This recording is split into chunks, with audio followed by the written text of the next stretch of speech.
All right, Shalom. I want to start off by giving all praises to Yahweh Bashem Yahushai Bashem Rachak Wadash. Double honors to the apostles and elders of Great Millstone who rule well. And also honor and salutations to those of you who are of the hopeful elect and are out there teaching the word in sincerity and truth.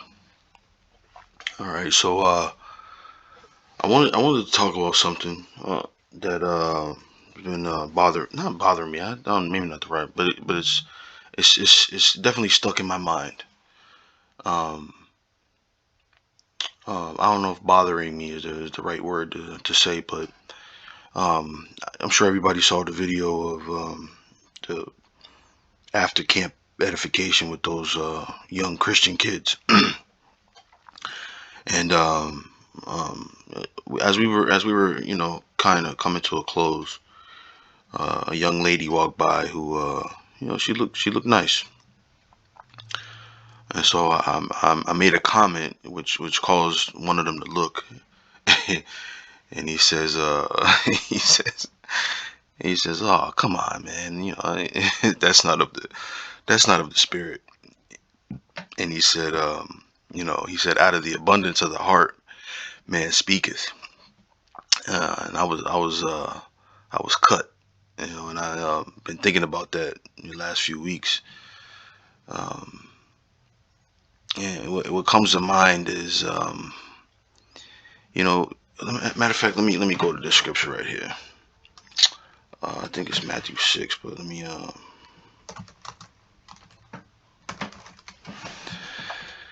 Yeah, Matthew 6:22. It says, "The light of the body is the eye. If therefore thine eye be single, the whole body shall be full of light," right? And your eye being single speaks to a high level of focus, right? And I from time to time forget about the level of focus you need to be in this truth. And what he said, he was right. They overall were wrong, but in that moment, he was right. And I've been thinking about that from time to time. It's like, I can be decent. I don't have to be just because it's okay to take a look at a young lady and make a comment about her attractiveness. But when we're at work, right, we got a job to do. Same thing if you're at work in your personal life, right? You're at your job. You can't go around gawking at the women because you can get tagged with the sexual harassment accusation, right? So there's a time and place for everything, and that's definitely not the place for it. And so I wanted to talk about that, but I want to read the scripture that he quoted. This is Matthew 12:34. It says, "O generation of vipers, how can ye, being evil, speak good things? For out of the abundance of the heart the mouth speaketh." Right, so whatever's on your mind, most of the time, is the thing that you'll spew out. And I've forgotten about that. I've forgotten the not entirely. I mean, let me not act like a victim here, but and I still do the things I need to do, but um, I want to turn up my level of focus. I want to get better in this truth. I want to grow in the truth. I don't want to stay stagnant, right? Um, so this was on my mind, but let me go to what is this? Oh, I read that already. But what was before that? What did I have pulled up before that? Yeah, so I wanted to read, this is Romans. I'll start at 5. This is Romans 8:5. It says, "For they that are after the flesh do mind the things of the flesh, but they that are after the spirit, the things of the spirit." And it's granted, this is a different thing, but I think they all connect in that. Like even when I try to commit to a fast, I'll break the fast short of my intent, right? And I think all those things connect where the flesh is strong, and I want to, as the scriptures say, I want. Let me go to this real quick, and I'm all over the place. I didn't really have no format to this. This is something I want to talk about. What is it? Um,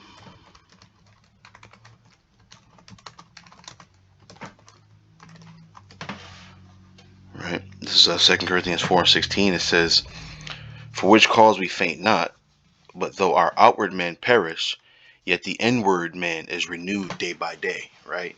So as you grow in the spirit, right, that outward man, your flesh, right, the things that you connect to fleshly, they should slowly dwindle away, right? And there's a level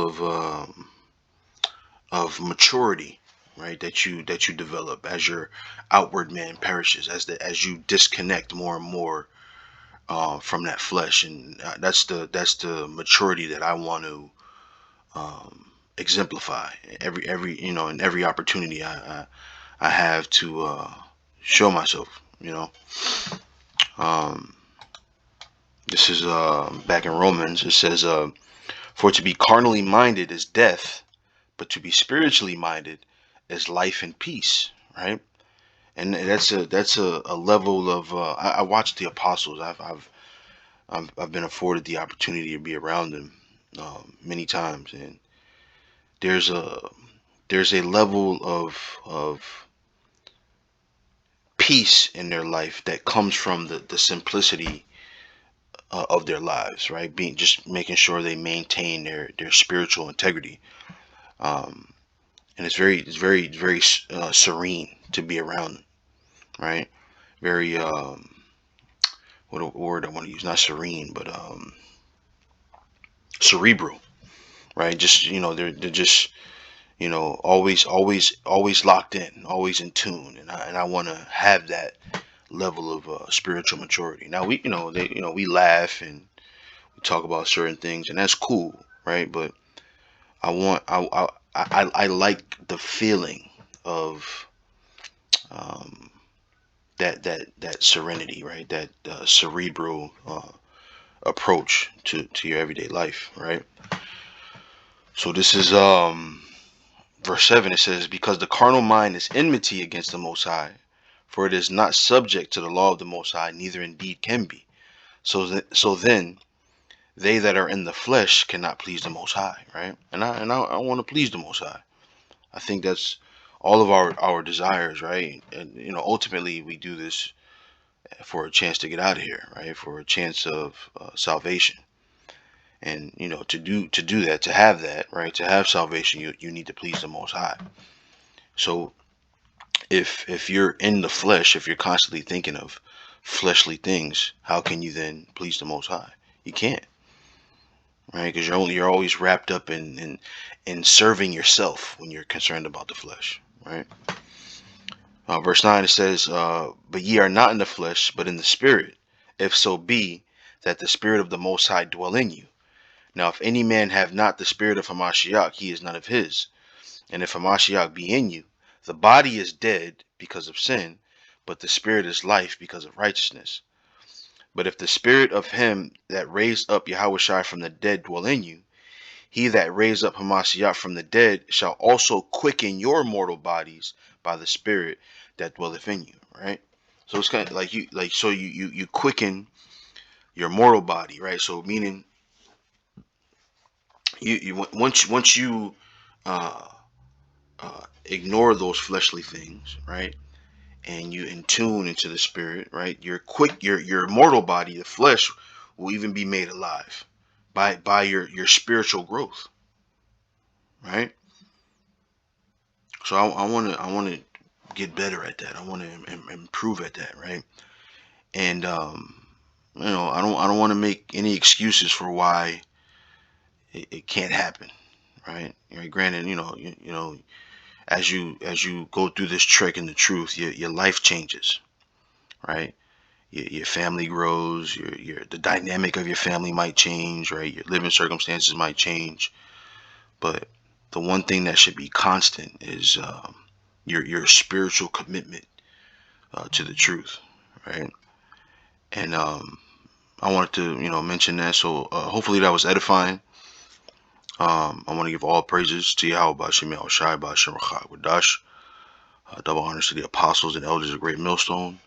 Honor and salutation to the elect. And with that, I say Shalom.